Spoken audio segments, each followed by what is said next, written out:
You're listening to Two Bobs, conversations on the art of creative entrepreneurship with David C. Baker and Blair Enns.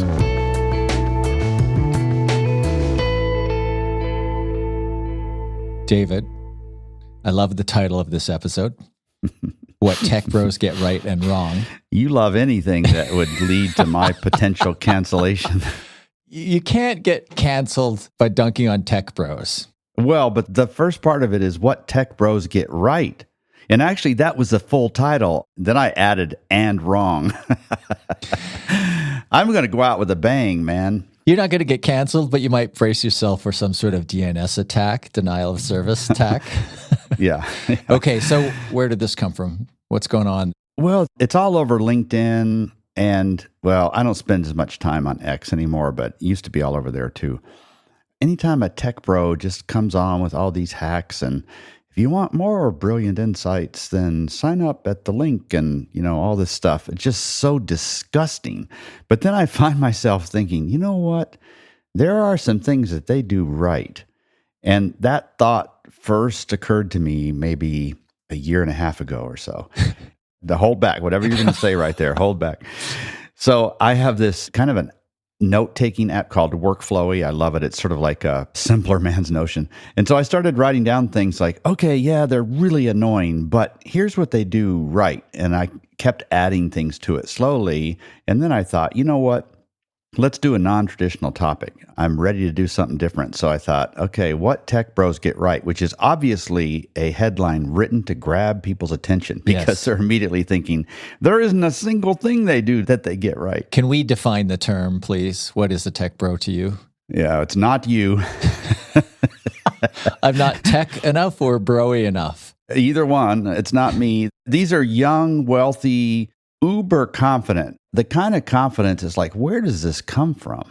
So they're younger than you and I. They're wealthier than you and I. They're more confident than you and I. Well, that's pretty much everybody in the world, except for the confident thing. Anyway, I'm just trying to get you into trouble. And often they're usually running a startup.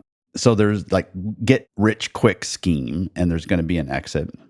And then they're always talking about their amazing exit, but of course you never hear any details about it. But this is what they're trying to create in you. You want to be like them. Not maybe the arrogant, titled, sexist, focusing more on wealth and status and so on, but sort of the party things. I call them Lambo Lukes. You're the guy that's like disgusted that somebody rented a car for $1,000 a day and parked it in somebody else's mansion and took a picture of it. But you're like, that would be kind of fun to drive too, right? They got more money than ethics. They tend to dress in a casual bro style. And this comes from Perplexity.ai, by the way, a search engine I really love. And this is the first thing they get wrong. They're always wearing Patagonia, and I would have always preferred to wear Rab. Anyway, that's just a minor point. Okay. There's all this masculine camaraderie, competitiveness, lack of empathy. Other than that, these are great people. Sorry, is this whole definition that you just went over, is this from Perplexity.ai? Yeah. Yeah, so this is not your opinion. Well, I added some things. Oh, you've added the things Patagonia versus Rab. I added a few. I made it a little spicier. They were kind of neutral, but yeah, it basically comes from them. So it's somebody, young male, wealthy, opinionated, comes from the tech world, startup world. This person could not exist without social media. So it's kind of startup person turning social media influencer with advice for you on how to live your life, run your business. Is that a decent summary? Yeah. And the odd thing is, like, these are the new snake oil salesmen. And I say men, male, because almost every one of them is male. But what they're selling is themselves. MLM, multi-level marketing, is I think of this as sort of like multi-level persona, where they're trying to sell the dream that they have somehow achieved to other people. And they're selling the selling. It's like, sign up for this, and this is more about what I did and what you can do. And it's all fluff. There's no real substance in this from these people. And that's what's really disgusting about it, because some of them will have millions of followers, right? I'm not going to name names, but it's just weird. And it's something that's uniquely Western. Uniquely Western, uniquely of this time. Like I made the observation that this person can't exist without social media because you can monetize the dream via social media in a way that you really couldn't before. Right. They wouldn't want to live without social media, right? Yeah. There's constant selfies and short, abbreviated, terrible grammar sort of gotcha statements. And then in the replies, some of them are just ridiculous, sort of odious almost. They're playing a game. They're almost acting, but they don't have an agent. And they're selling who they are to other people, and other people buy it. It's tech bros. So you step back and you're so disgusted, but then you say, well, wait a second. There's something here. I don't like any of what I see, but there must be something here. This is obviously a psychological sort of a phenomenon, but what do they do well too? That's kind of what's interested me. Okay, so where do you want to start? With what they do well or what they get wrong? Let's go with what they do well, because I've already beat them up enough. People know I don't want to be a tech bro. People have discerned that this is somewhat personal. Right. And there's no way I'm wearing Patagonia, so it's like, this is out. What do you have against Patagonia? Oh, nothing. I don't own any Patagonia, but they make good product. I'm just making fun of the fact that all the tech bros wear Patagonia. It's sort of a statement. Yeah. Okay, so now moving to our positive selves, what do they do well? So there's 6 things here. I believe that every one of these is true. I'm not just saying this is what they should do, or this is what they say they do, or what people think they do. I'm saying, no, they really do this. And I think it's sort of admirable. And my whole point is to sort of explain their success. Is there something that we can learn from the tech bros? And I think there are. The 6 things they do well. The first one is that they're very disciplined and hardworking. So they're not sitting around. They're not trying to get somebody else to paint the fence for them, like in Tom Sawyer, you know. They really do work hard. There's a lot of hustle. Now, what they're doing is another thing, but these are not lazy people. They're disciplined and hardworking. And I think, you know, we could be more disciplined and more hardworking. Like I've said, you and I have talked a lot about it. What's more important, somebody who's super smart or super disciplined? It's like, I'll take a disciplined person any day of the week. Give me somebody with average intelligence or even below it, as long as they're disciplined. These people are disciplined and hardworking. That's the first thing. Yeah, those are admirable traits no matter what you do. So, okay, that's a good one. Disciplined and hardworking. The other one is practice what you preach. And you'll see this theme as we go through here. I'm thinking of the typical listeners here, my clients, your clients. Maybe I shouldn't throw your clients in here after you hear what I'm going to say, but you know, they're always talking about, here's one simple example. You need to have a very tight positioning as a product company or whatever it is, and your website needs to reflect that. Well, the typical firm doesn't have either one of those things, right? These people practice what they preach. So if they say some ludicrous, you need to make 30 sales calls a week or whatever the number, whatever it is, you know, they're doing that. They are practicing what they preach. And I think there's something about the young male that sees that. They see somebody who is consistent in what they say and their behavior, and that draws them. And I think there's room for us in this industry to practice more what we preach. We're always talking about, and you need to spend money on marketing. It's like, well, how much money do you spend on marketing? You know, it's just all this stuff that goes on and on and on. And I feel like we lose a little bit of credibility here. And this is an area where they practice what they preach. They don't recommend stuff that they don't also do, that they haven't tested, that they've also done, that they've learned from. And actually, you know, that's probably another one that I should add here is they're very transparent about their failures, and they're over transparent about their successes. But they'll talk to you about the things they've tried and where they messed up. It's a constant sort of learning, fast fail. It's an ambitious practice what you preach. Let's just figure this out. And I admire that. Yeah. And if you extrapolate that to the listener, you run a performance marketing agency. Well, show me the numbers in your firm. How do you do it in your firm? When you're putting case studies in front of your clients, I've long thought that a really good case study in your case study mix should be your own firm, assuming it's applicable. You know, begs the question, why don't advertising agencies advertise? Yeah. We did a great episode on that once, right? Why don't PR firms do their own PR? Yeah. So these first 2 positive attributes of these tech bros, as you're calling them, discipline and hardworking combined under one attribute, and then practice what they preach. I wouldn't have thought of that, but as you speak to it, it's obvious. And, you know, they're saying, hey, look, it's simple. I did it. Whether it is simple for you or whether you can replicate that is another thing. But this idea that they are doing it and saying, this is what worked for me. So all very admirable. Yeah.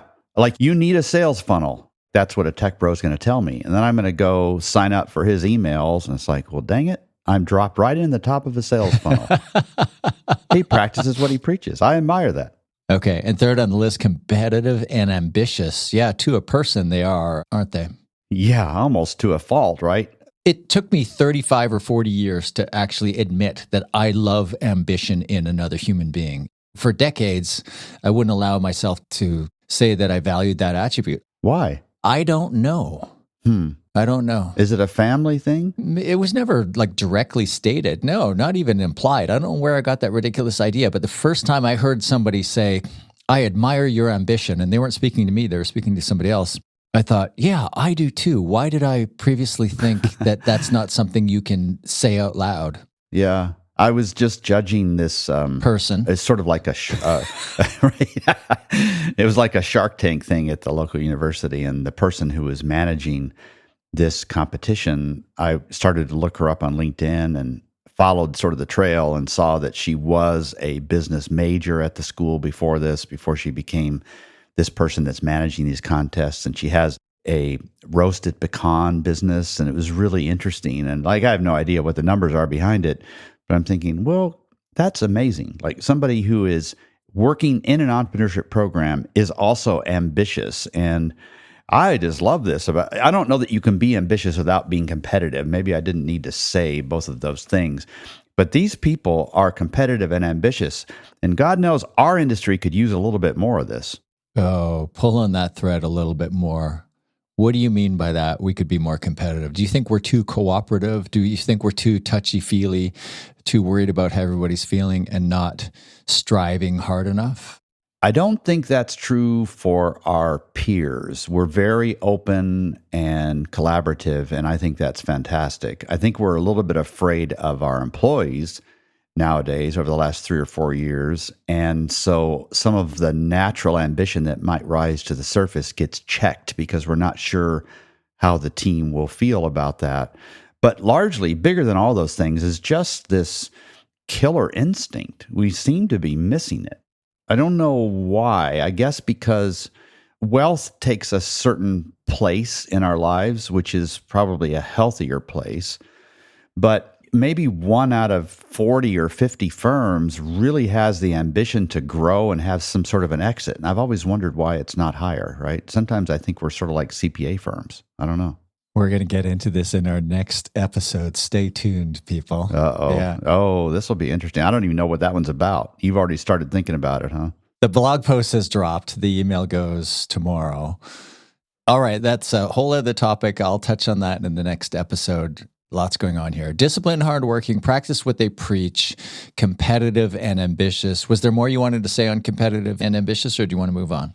No, let's move to the next one. It's harness the community to sell for them. Oh, I love this one. Me too.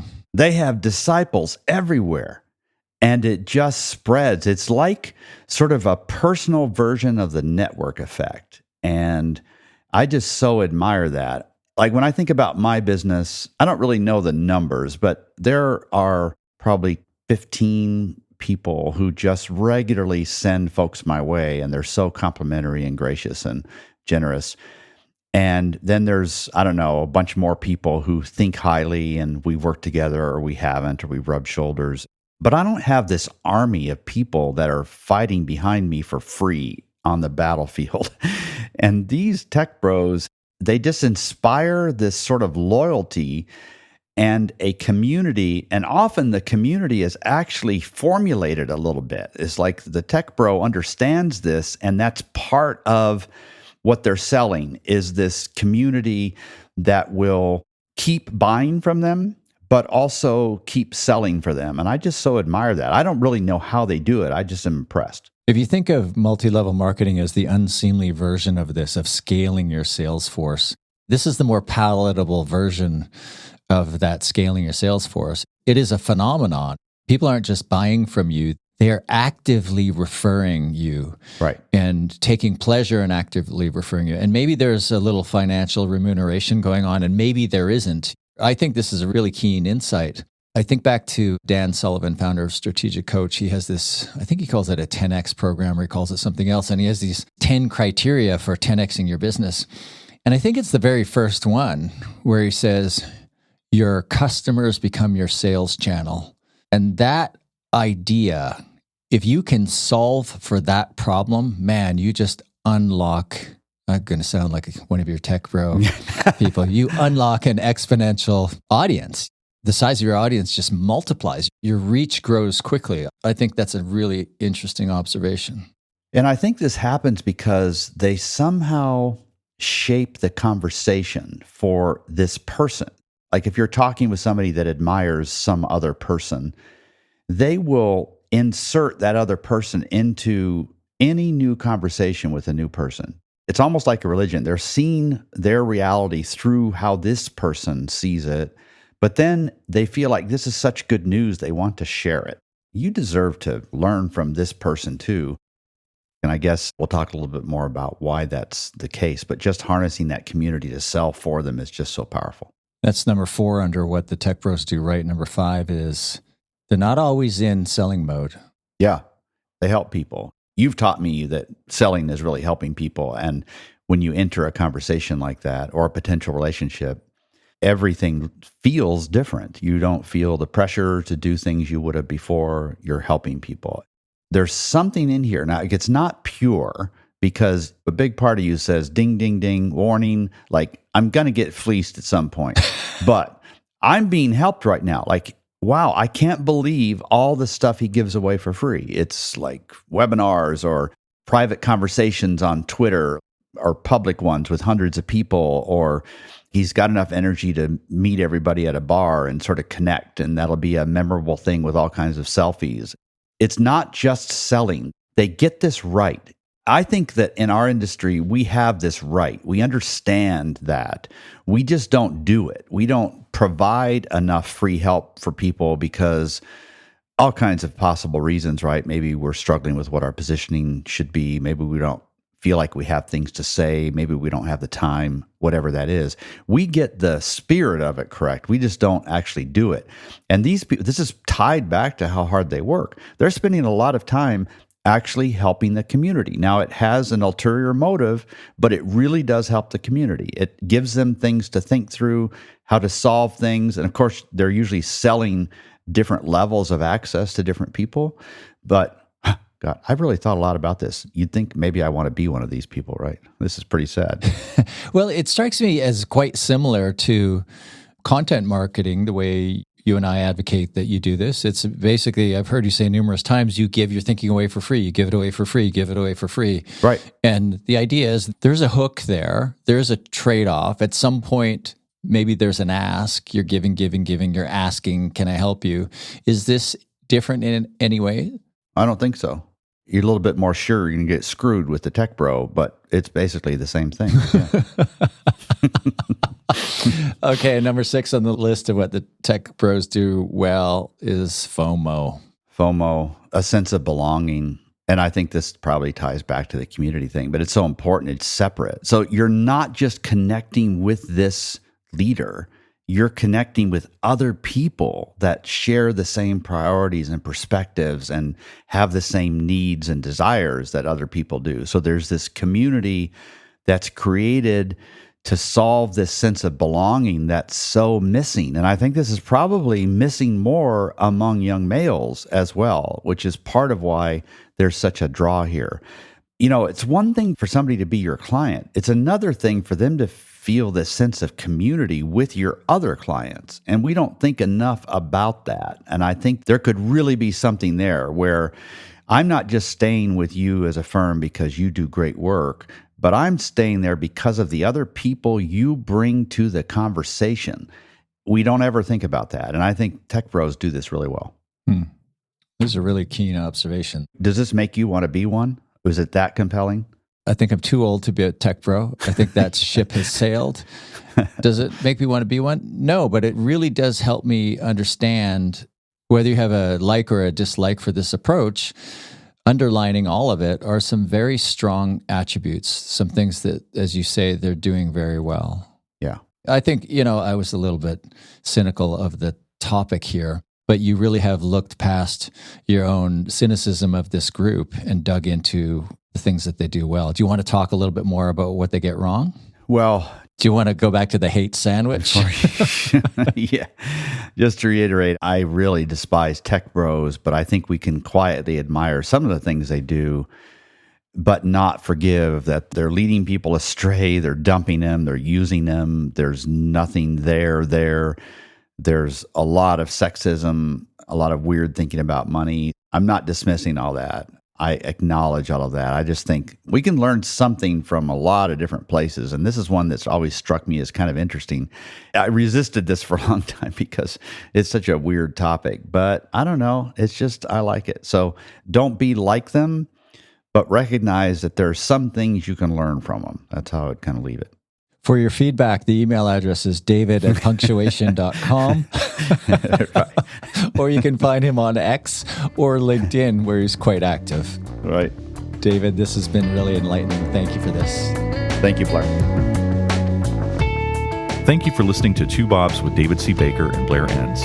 Read episode notes and transcripts at twobobs.com. That's the number 2, BOBS.com.